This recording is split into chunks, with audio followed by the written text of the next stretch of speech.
Sohel sir science চেম্বারের আজকে আমাদের টপিক হচ্ছে বায়োলজি সপ্তম অধ্যায় গ্যাসীয় বিনিময়। এই যে গ্যাসীয় বিনিময় বলতে জীবের গ্যাসীয় বিনিময়, এটা উদ্ভিদেও এবং প্রাণীতে উভয়ের ক্ষেত্রে প্রযোজ্য। আগে আমরা উদ্ভিদের বেলায় বলি। উদ্ভিদ তার দৈনন্দিন যাবতীয় বিপাকীয় কাজের জন্য কার্বন ডাইঅক্সাইডকে গ্রহণ করে, খেয়াল করো, কার্বন ডাইঅক্সাইডকে গ্রহণ করে ও অক্সিজেনকে কি করে, এবং আমি লিখে দিচ্ছি, এবং অক্সিজেন ত্যাগ করে। আমরা কিন্তু তোমরা নিশ্চয়ই জানো মানুষ কি করে, অক্সিজেন গ্রহণ করে আর কার্বন ডাইঅক্সাইড ত্যাগ করে, কিন্তু উদ্ভিদ হচ্ছে কার্বন ডাইঅক্সাইড গ্রহণ করে আর অক্সিজেনকে ত্যাগ করে। এই অক্সিজেন এবং কার্বন ডাইঅক্সাইড আদান প্রদানের জন্য মানুষের যেমন শ্বসন তন্ত্র আছে, উদ্ভিদের বেলায় কি আছে, শ্বসনের কিছু উপাঙ্গ বা অঙ্গ আছে। তাহলে এই যে শ্বসন অঙ্গগুলো কি উদ্ভিদের, তাহলে উদ্ভিদের বেলায় শ্বসন অঙ্গ কি কি আছে, কার মাধ্যমে তারা অক্সিজেন এবং কার্বন ডাইঅক্সাইড কি করে, আদান প্রদান করে। এই যে শ্বসন অঙ্গ কি কি আছে, একটা হচ্ছে পত্ররন্ধ্র, আরেকটা আছে লেন্টিসেল। একটা কি লেন্টিসেল। দেখো এখানে আসলে পত্ররন্ধ্র এবং লেন্টিসেল উভয় সম্পর্কে, আমরা কোথায় পড়েছি, বায়োলজি ষষ্ঠ অধ্যায়ে কিন্তু আমরা অলরেডি কি করেছি, এটা আলোচনা করেছি। তাহলে বায়োলজি ষষ্ঠ অধ্যায়ে আমরা অলরেডি এটা কি করা হয়েছে, আলোচনা করা হয়েছে। তাহলে এগুলো নিয়ে আমি আর বিস্তারিত না বলি, তবে লেন্টিসেল নিয়ে আমি একটু করে বলি। এখানে লেন্টিসেলটা অনেকের কাছে একটু কনফিউজ থাকতে পারে। পত্ররন্ধ্র নিয়ে আমরা বিস্তারিত কোথাও আলোচনা করছি, ষষ্ঠ অধ্যায়ে আলোচনা করছি। লেন্টিসেল নিয়ে বলার আগে তোমাদেরকে একটা কথা বলি। যেমন যে কোনো মানুষের, আমরা যখন মায়ের পেট থেকে আমরা জন্মগ্রহণ করি, জন্মগ্রহণের পর আমরা ছিলাম কি ছোট। এরপর আমরা 1 বছর, 2 বছর, 3, 4, 5, 6, 7, 8, 9 এভাবে 12-13 বছর পর্যন্ত আমরা একটা নির্দিষ্ট রেটে বেড়ে উঠি। 12-13 বছরের পর যখন বয়ঃসন্ধি শুরু হয়, তখন দেখবা হঠাৎ করে বৃদ্ধিটা অনেক বেশি হয়ে যায়। অর্থাৎ এই প্রথম 12-13 বছর একটা নির্দিষ্ট রেটে বেড়ে উঠি, কিন্তু 13, 14, 15 এই 3 বছরের গ্রোথটা দেখবা অনেক বেশি। তাহলে যে প্রথম দিকে যে ধারাবাহিক যে গ্রোথ বা যে বৃদ্ধি, এটাকে বলা হয় প্রাথমিক বৃদ্ধি, আর পরবর্তী যে বৃদ্ধিটা হচ্ছে এটাকে বলা হয় সেকেন্ডারি বা গৌণ বৃদ্ধি। মানুষে বা প্রাণীতে যেমন এরকম প্রাইমারি এবং সেকেন্ডারি বৃদ্ধি আছে, উদ্ভিদের এরকম কি থাকে, প্রাইমারি এবং সেকেন্ডারি বৃদ্ধি থাকে। মনে করো এটা একটা বীজ থেকে এটা কি গজালো, বীজ থেকে একটা চারা গজাইছে, বীজ থেকে যে চারাটা গজালো, তাহলে এখানে বীজ থেকে যে বৃদ্ধিটা হলো এটাকে বলা হয় প্রাইমারি বৃদ্ধি। এটাকে আমি কি বলি, এটাকে বলা হয় প্রাইমারি বৃদ্ধি বা প্রাথমিক বৃদ্ধি। কত হচ্ছে একটা নির্দিষ্ট সময় পর এই উদ্ভিদের মধ্যে আবার কি বৃদ্ধি করে, সেকেন্ডারি বৃদ্ধি ঘটে। একটা কথা এখানে বলি, প্রাইমারি বৃদ্ধির সময় উদ্ভিদের মধ্যে তার সমস্ত অঙ্গ প্রত্যঙ্গ কিভাবে গড়ে উঠবে। তাহলে একটা পরিণত উদ্ভিদে যা থাকবে, একটা চারা গাছের মধ্যে কিন্তু তাই থাকবে, তবে পরিণত এবং অপরিণত পার্থক্য থাকবে। তাহলে এই গাছের মধ্যে কি আছে, এই গাছের মধ্যে মূল, কাণ্ড, পাতা, বাকল সবকিছুই থাকবে। তাহলে এই গাছের মধ্যে কি থাকবে, মূল, কাণ্ড, পাতা এবং গাছের বাকলও থাকবে। তাহলে যে রেড কালার যে মাঠটা করে দিচ্ছি আমি এটা হচ্ছে তার বাকলটা, গাছের বাকল। তাহলে যে প্রাথমিক বৃদ্ধি হয়েছে তার, এটাকে আমরা চারা গাছ বলি। একটা সময় পর এই চারা গাছটা সময় কি হবে, সেকেন্ডারি বৃদ্ধি যাবে। সেকেন্ডারি বৃদ্ধির সময় উদ্ভিদ দৈর্ঘ্যে যেমন বাড়বে, প্রস্থেও বাড়বে, ধরে নিলাম এই উদ্ভিদের সময় কি হলো, সেকেন্ডারি বৃদ্ধি হলো এবং তার দৈর্ঘ্য প্রস্থ উভয়ে বেড়ে গেল। তাহলে দেখো এই যে গাছটা, প্রথমে যে চারা গাছটা ছিল, সেই চারা গাছটা এখন বড় হয়ে একটা বিশাল একটা কি হলো, একটা গাছ হলো। কত হচ্ছে প্রাইমারি বৃদ্ধির সময় তার মধ্যে কিছু নির্দিষ্ট বাকল ছিল। খেয়াল করে দেখো, এই যেটা ছিল তার প্রাথমিক বৃদ্ধি, মনে আছে কিনা দেখো, প্রাথমিক বৃদ্ধি। এই সময় তার মধ্যে কিছু বাকল ছিল। কত হচ্ছে যখন সে সেকেন্ডারি বৃদ্ধিতে যায়, যখন সে বড় হয়, তখন প্রাথমিক বৃদ্ধির সময় যে বাকলগুলো ছিল, সেই বাকলগুলো কিছুক্ষণ পর কি হয়ে যায়, অনেক সময় ফেটে যায়। তাহলে বাকল ফেটে যায়। দেখো এই যে প্রাথমিক বৃদ্ধিতে তার মধ্যে যে বাকলগুলো সৃষ্টি হয়েছিল, সেই বাকলগুলো কিন্তু সেকেন্ডারি বৃদ্ধির সময় আস্তে আস্তে কি হয়ে থাকে, মাঝে মাঝে ছিদ্রযুক্ত হয়। যেমন একদম সহজ উদাহরণ, আমি যদি এই যে শার্টটা আমি পরে আছি, যদি আমি খেতে খেতে এই শার্টটা পরা অবস্থায় যদি আমি অনেক বেশি মোটা হয়ে যায়, তাহলে আমার শার্টটা কি হবে, ছিঁড়ে যাবে। একইভাবে গাছের চারপাশে যে বাকলটা ছিল, সেকেন্ডারি বৃদ্ধির সময় ওই বাকলটা কি হলো, ছিঁড়ে গেল। তাই এই যে বাকল যে ছিঁড়ে গেলে ওখানে যে ছিদ্র হচ্ছে, এই ছিদ্রগুলোকে বলা হয় লেন্টিসেল। এই ছিদ্রগুলোকে বলা হয় লেন্টিসেল, এদেরকে বলা হয় লেন্টিসেল। এই লেন্টিসেল কখন হয়, এটা হয় আসলে সেকেন্ডারি বৃদ্ধির সময় হয়। তাহলে আসলে এখানে কি প্রাথমিক বৃদ্ধির সময় যে বাকলটা সৃষ্টি হয়েছিল সেই বাকলটা সেকেন্ডারি বৃদ্ধিতে যাওয়ার সময় ফেটে গিয়ে যে ছিদ্র সৃষ্টি করে তাকে বলা হয় লেন্টিসেল। তাহলে লেন্টিসেল কাকে বলে? উদ্ভিদের প্রাইমারি বৃদ্ধিতে সৃষ্ট বাকল সেকেন্ডারি বৃদ্ধির সময় ফেটে যে ছিদ্র সৃষ্টি হয় তাদেরকে বলা হয় লেন্টিসেল। এই অংশগুলাই ছিল আসলে উদ্ভিদের, এই অংশগুলোর মাধ্যমে তারা কি করে? পত্ররন্ধ্র এবং লেন্টিসেলের মাধ্যমে পানি এবং কার্বন ডাই অক্সাইড এবং অক্সিজেন কি করে? আদান প্রদান করে। এবার আসি মানুষের শ্বসন বা মানব শ্বসনে। আমি যদি বলি মানব শ্বসন তন্ত্র, মানব শ্বসনের জন্য যে তন্ত্র আছে তাকে বলা হয় মানব শ্বসন তন্ত্র। মানব শ্বসন তন্ত্র। তাহলে মানুষের, আমি আবারও বলি, মানুষের শ্বসনের জন্য যে তন্ত্র তাকে বলা হয় মানব শ্বসন তন্ত্র বা respiratory system, human respiratory system. Human respiratory system. একটু খেয়াল করি আমরা এই কথাগুলো, আমরা হয়তো আগে তোমাদেরকে বলছি, এখন আবারও বলি। মানুষের একটা হিউম্যান বডিকে, এটা যদি একটা হিউম্যান বডি ধরা হয়, দেখো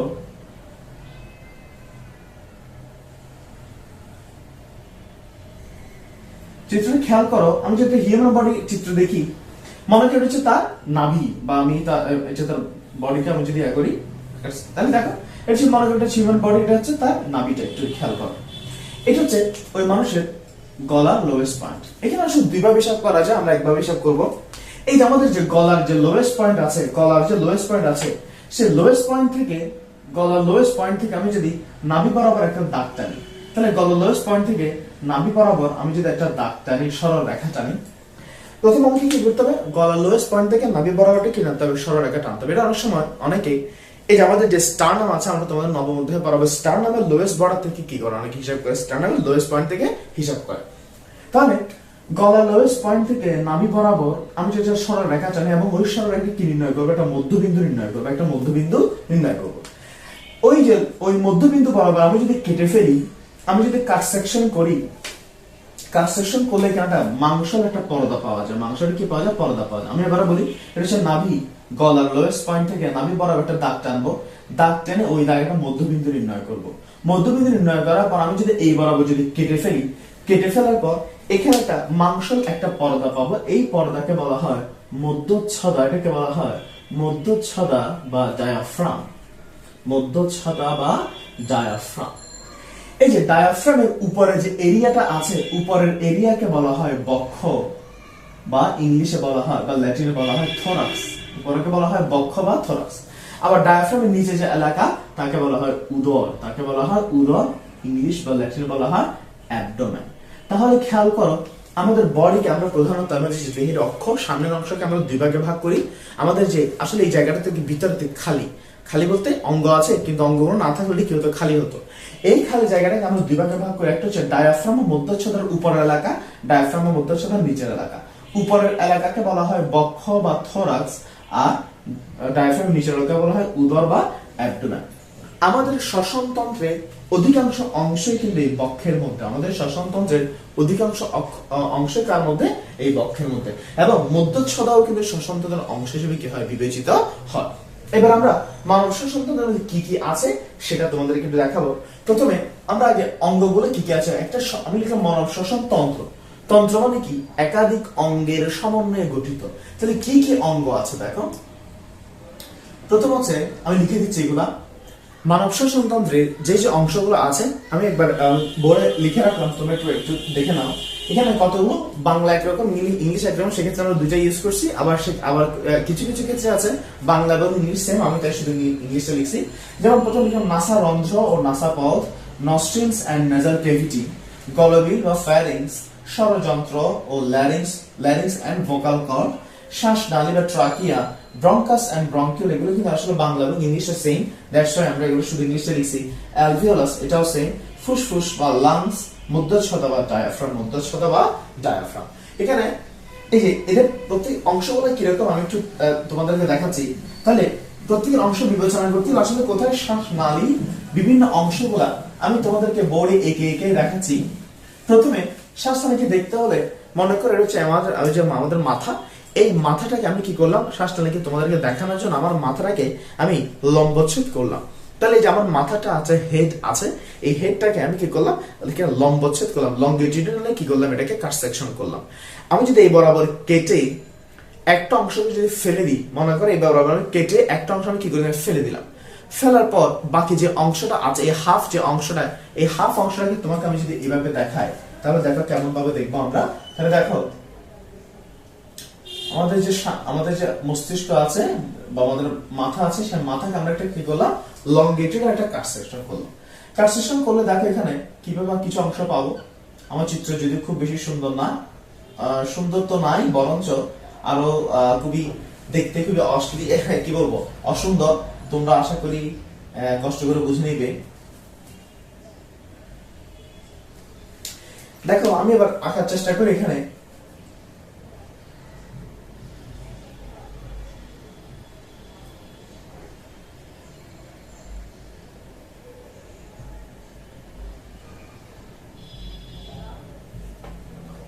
নিচের দিকে এসে এখানে কিছু নালে হয়ে যাবে। এবার দেখো আমি যদি আমাদের প্রথম দিকে একটু ইয়া করি, তাহলে এগুলো হচ্ছে নাসা রন্ধ্র, এগুলো হচ্ছে নাসা রন্ধ্র, আর এটা হচ্ছে নাসা পথ, নাসা রন্ধ্র, নাসা পথ। তারপর হচ্ছে নাসা পথের পর ঠিক এই এদিকে এবার আমরা আছে, আর হচ্ছে মুখছিদ্র, মুখ গহ্বর। তাহলে আমি ঠিক এখানে করে দিই, চিহ্নিত করে দিই, এটা হচ্ছে নাসা রন্ধ্র ও নাসা পথ, নাসা রন্ধ্র এবং নাসা পথ ও নাসা পথ। আর এই অংশটা দেখো, এই অংশ হচ্ছে মুখ গহ্বর, এটা হচ্ছে কি মুখ গহ্বর। ওকে ফাইন, একটা জিনিস বলি, প্রথম হচ্ছে নাসা রন্ধ্র এবং নাসা পথ, নাসা রন্ধ্র এবং নাসা পথ। এই যে নাসা রন্ধ্র এবং নাসা পথ যে অংশ তুমি দেখতে পাচ্ছ, আমি যদি প্রথমে নাক নিয়ে যদি বলতে চাই, এই নাকটাকে আমি এখান থেকে বের করে নিয়ে আসতে চাই, আমি এখানে নাকটাকে এরকম করে বের করে নিয়ে এসে তোমাদের সামনে এইভাবে দেখায়, তাহলে নাকটাকে কেমন ভাবে দেখবো দেখো। তাহলে আমি শুধু এখানে প্রথমে নাকের বর্ণনা দিচ্ছি। তাহলে আমাদের নাকটা যতটা সস্তা, আমরা নাক নেই কিন্তু মানুষজনকে আমরা কি করি, ট্রল করি। নাক নিয়ে আমরা যেভাবে মানুষজনকে ট্রল করি, ব্যাপারটা কিন্তু এত সহজ ব্যাপার না। তাহলে দেখে যে নাকের স্ট্রাকচার আমি যদি দেখি, তাহলে এখানে যে নাকটা আছে, এই নাকটাকে আমি একটু নিয়ে এরকম করে তোমাদেরকে আমি আলাদা করে দেখাচ্ছি। আমি বারবার করে বলে দিচ্ছি আমার চিত্রটা কি হয় না, তেমন একটা সুন্দর হয় না, তোমরা একটু বোঝার চেষ্টা করবা। Okay fine. আমাদের নাকটা আসলে আমাদের কনিক্যাল ফ্ল্যাক্সের মতো, কনিক্যাল ফ্ল্যাক্সের মতো। এই যে কনিক্যাল ফ্ল্যাক্সের মধ্যে যে নাকটা আমি দেখতে পাচ্ছি, এই নাকের মধ্যে দেখো প্রথম দিকে আমাদের যেটা চোখে পড়েছে নাসা রন্ধ্র বা নস্ট্রিল, রয়েছে নাসা রন্ধ্র বা নস্ট্রিল, আমি ইংলিশে এখানে লিখতেছি নাসা রন্ধ্র বা নস্ট্রিল। নাসা রন্ধ্রের পরে বাকি যা অংশ আছে, ভিতরে যে পুরোটা ক্যাভিটি, ভিতরে পুরো যে গহ্বর, এই গহ্বরকে বলা হয় নেজাল ক্যাভিটি, এই পুরো গহ্বরকে বলা হয় নেজাল ক্যাভিটি। তাহলে দেখা একটা হচ্ছে নাসা রন্ধ্র বা নস্ট্রিল, আর ভিতরে যা কিছু তাদেরকে বলা হয় নেজাল ক্যাভিটি। এই যে নেজাল ক্যাভিটি যেটা আছে, সেই নেজাল ক্যাভিটির মাঝখান বরাবর একটা কি আছে, মাঝখান বরাবর কিন্তু একটা পাতলা পর্দা আছে। এই যে মাঝখান বরাবর যে পর্দাটা আছে, এই পর্দার কারণে নেজাল ক্যাভিটিকে কয় ভাগে বিভক্ত মনে হচ্ছে, দুই ভাগে বিভক্ত বলে মনে হচ্ছে। এই যে নেজাল ক্যাভিটির মাঝখানে যে পর্দাটা আছে, এই পর্দার নাম হচ্ছে নেজাল সেপ্টাম, এটাকে বলা হয় নেজাল সেপ্টাম, SEPTUM, সেপ্টাম। একটা কথা মনে রাখতে হবে, সেপ্টাম মানে হচ্ছে পর্দা। সেপ্টাম মানে কি, সেপ্টাম মানে হচ্ছে পর্দা। এই যে নেজাল ক্যাভিটি বা নেজাল সেপ্টামের যে অংশটা আছে, তার দেখা যায় উপরের দুই তৃতীয়াংশ, উপরের দুই তৃতীয়াংশ, তুমি যে হাত দিয়ে দেখো, উপরের দুই তৃতীয়াংশ কিন্তু অস্থি নির্মিত। আমি লিখে দিচ্ছি 3/2 কিন্তু অস্থি নির্মিত, এবং নিচের 1/3 অংশ তরুণাস্থি নির্মিত। এটা কিন্তু আবার তরুণাস্থি নির্মিত, খেয়াল করবে। তাহলে আমাদের যে নেজাল সেপ্টাম আছে, সেই নেজাল সেপ্টামের উপরের 2/3 অংশ কি নির্মিত, তরুণাস্থি নির্মিত, আর নিচের 1/2 অংশ কি অস্থি নির্মিত।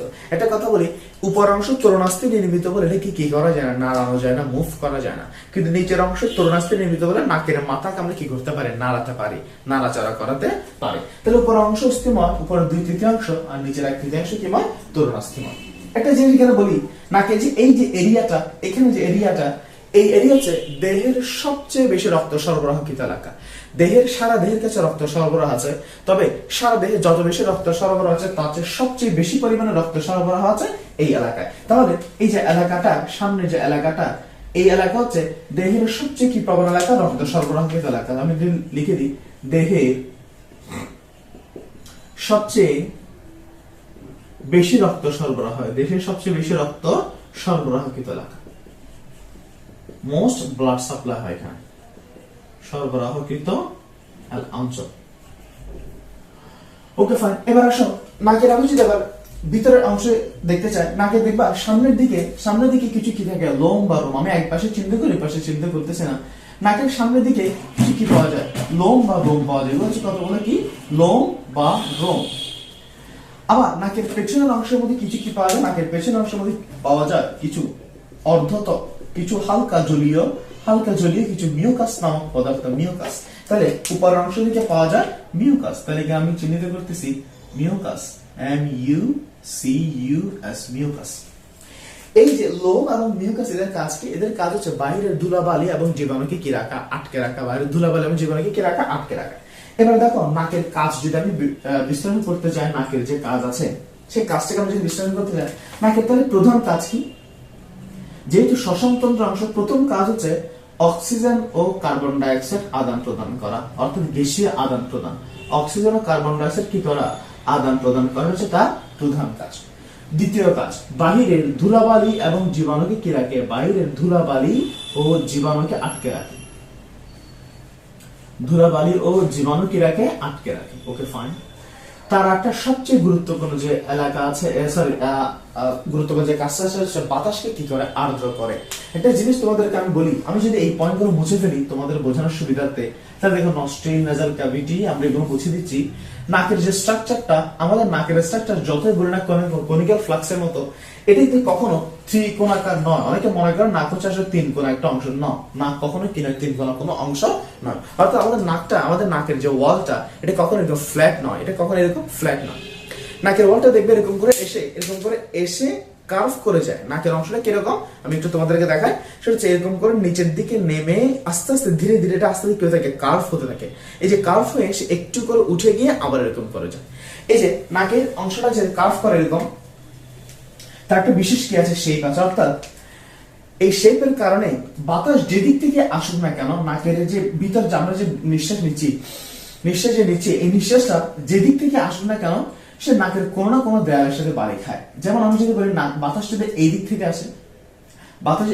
আসে, তাহলে সে পাশের দেয়ালের সাথে বাড়ি খেয়ে তারপর ঘুরে নাকের ভিতর প্রবেশ করে।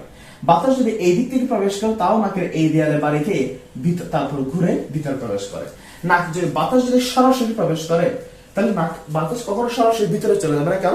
এই যে বাতাসের সরাসরি এখানে এই বরাবর সরলরেখা বরাবর এরকম করে ঢুকবে, নাকের উপরের দেয়ালের সাথে বাড়ি খাবে। তাহলে ডান পাশ থেকে আসলে বামের দেয়ালে বাড়ি খায়, বাম পাশ থেকে আসলে ডানের দেয়ালে বাড়ি খায়, ঠিক এই বরাবর গেলে উপরের দেয়ালের সাথে কি খায়, বাড়ি খায়। এই যে বাতাসটা কখনোই নাকের ভিতরে সরাসরি কি করে, প্রবেশ করে না। দ্যাট মিন্স বাতাস যেদিক থেকে আসবে না, বাতাস মানে কি সৃষ্টি, একটা ঘূর্ণন সৃষ্টি হয়ে তারপর সে কোন দিকে যাবে, এটা ঘূর্ণন সৃষ্টি হয়ে তারপর ভিতরে যায়। দ্যাট মিন্স বাতাসের একটা কি সৃষ্টি হয়, এখানে বাতাসের একটা ঘূর্ণন সৃষ্টি হয়।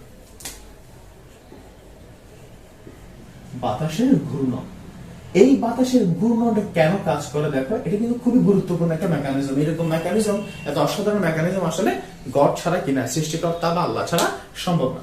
এই বাতাসের ঘূর্ণনটা কেন হয় দেখো, অনেক সময় দেখা যায় পরিবেশের তাপমাত্রা এবং আমাদের বডির তাপমাত্রা, আমাদের শরীরের তাপমাত্রা এক নাও হতে পারে। শীতকালে বাতাস কালে কি হয়, ঠান্ডা হয়। গরমকালে বাতাস কি হয়, গরম হয়। তুমি যদি কোনো মেরু অঞ্চলে যাও, বরফ অঞ্চলে যাও, দেখবা বাইরের বাতাসটা খুবই ঠান্ডা। এই ঠান্ডা বাতাস যদি তোমার ভিতরে প্রবেশ করে, তাহলে তোমার কি হবে, তোমার নিউমোনিয়া হবে। আবার মরু অঞ্চলে গেলে, মরুভূমিতে গেলে গরম বাতাস গিয়ে তাও তোমার ফুসফুস কি হতে পারে, শুকায় যেতে পারে। এই যে এটা যাতে না হয়, তখন কি করে দেখো আমাদের বডি, এই যে বাতাস যখন সে ঘুরে, আমি একটু আগেই তোমাদেরকে বলে দিয়েছিলাম, নাকের এই এরিয়াটা হচ্ছে সবচেয়ে বেশি রক্ত সরবরাহকৃত এলাকা, এবং এখানে কোনো কিনে অস্থি নেই। আমাদের নাকের এই যে সেপ্টাম গুলাতে এখানে কোনো কিনে অস্থি নেই। এই পার্টটা ভিতরে, এই মাঝখানে তরুণাস্থির ভিতর বাড়িগুলো হচ্ছে ত্বক। এই ত্বকের মধ্যে এবং তরুণাস্থির মধ্যে যখন রক্ত সরবরাহ থাকে, দেখো তরুণাস্থি না, এই নাকের ওয়ালে যে রক্ত সরবরাহ থাকে, বাতাস যখন যায়, বাতাসের ঘুরে ঘুরে যখন যাচ্ছে, বাতাস ঘোরার সময় উপরের দেয়ালের যে রক্তের চলাচল, তাহলে উপরের দেয়ালে কি আছে, রক্তের প্রবাহিত হচ্ছে। আবার নিচের দিকে বাতাসগুলো ঘুরতেছে, তাহলে বাতাসের সাথে রক্তের একটা কি হয়, তাপের একটা আদান প্রদান হয়। তাহলে বাতাস যখন যাচ্ছে, ঘূর্ণনের সময় নাকের চামড়ার যে রক্ত, নাকের ভিতরে যে চামড়া আছে, ওই চামড়ার উষ্ণতা থেকে সে কি গ্রহণ করে, তাপ গ্রহণ করে, তবে তাকে তাপ বর্জন করে দেয়। অর্থাৎ ঘূর্ণনের সময় বাতাস এবং নাকের দেয়ালে রক্তের মধ্যে তাপের কি ঘটে? আদান প্রদান ঘটে। আদান প্রদান ঘটার পর একটা ব্যালেন্স, একটা ন্যূনতম একটা ব্যালেন্স লেভেলে আসার পর সে কোথায় প্রবেশ করে? ভিতরে প্রবেশ করে। এই যে এই ঘটনাকে বলা হয় বাতাসের আর্দ্রতা রক্ষা করা। এটাকে বলা হয় বাতাসের আর্দ্রতা রক্ষা করা। তিনটা কাজই কিন্তু খুবই গুরুত্বপূর্ণ, বাতাসের আর্দ্রতা রক্ষা করা। তাহলে নাকের কিন্তু আরো অনেকগুলো কাজ আছে, আপাতত তোমাদের সিলেবাসের জন্য এই তিনটা কাজ হচ্ছে মেইন ইম্পর্টেন্ট। তাহলে এবার আসো নাকের কথা গেল, এর পরবর্তী অংশগুলো আমরা আলোচনা করি।